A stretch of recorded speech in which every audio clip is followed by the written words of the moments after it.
ప్రస్తుతం అందరికీ Johnny master కేసుపైనే తీవ్ర ఆసక్తి నెలకొంది. తన కెరియర్లో ఇప్పటి వరకు ఎన్నడూ లేని విధంగా జానీ మాస్టర్ ఆరోపణలు ఎదుర్కొంటున్నారు. ఇక ప్రస్తుతం జానీ మాస్టర్ ఉన్న పరిస్థితులపై భిన్నాభిప్రాయాలు వ్యక్తమవుతున్నాయి. తాజాగా కోర్టు జానీ మాస్టర్కు 14 రోజుల రిమాండ్ను విధించింది.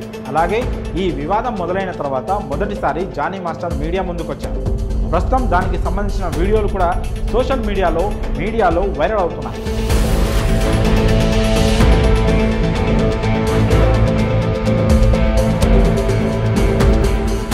ఈ క్రమంలో అసలు జానీ మాస్టర్కు 14 రోజులు కోర్టు రిమాండ్ ఎందుకు విధించింది అనే అంశంపై కూడా పలు అనుమానాలు వ్యక్తమవుతున్నాయి. దానికి సంబంధించిన పూర్తి వివరాలు చూసేద్దాం.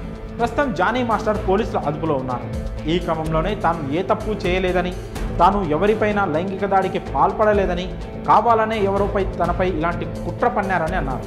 అంతేకాకుండా న్యాయ పోరాటం చేసి నిజాయితీగా బయటికి వస్తానని కూడా తెలియజేశారు. ఆయన మాటల్లో ఎంతవరకు నిజాయితీ ఉందో లేదో తెలియదు, కానీ ఆయన చెప్పిన మాటలను బట్టి నెటిజన్లలో పలు ప్రశ్నలు తలెత్తుతున్నాయి.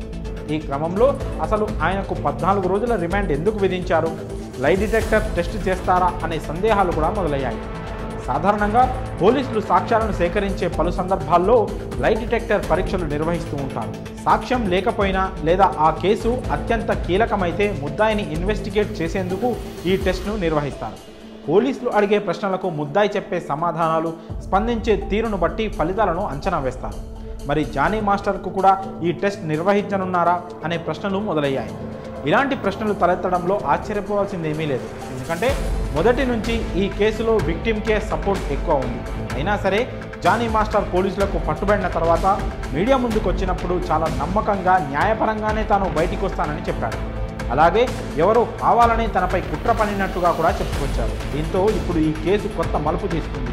నిజంగానే జానీ మాస్టర్ నిజం చెప్తున్నాడా, దీని వెనుక ఎవరైనా ఉన్నారా అని భావిస్తున్నారు నెటిజన్లు. మరి ఈ 14 రోజుల రిమాండ్లో ఎలాంటి పరిణామాలు చోటు చేసుకుంటాయో, ఇక ఈ కేసులో ఎలాంటి కొత్త విషయాలు బయటపడతాయో తెలియాల్సి ఉంది.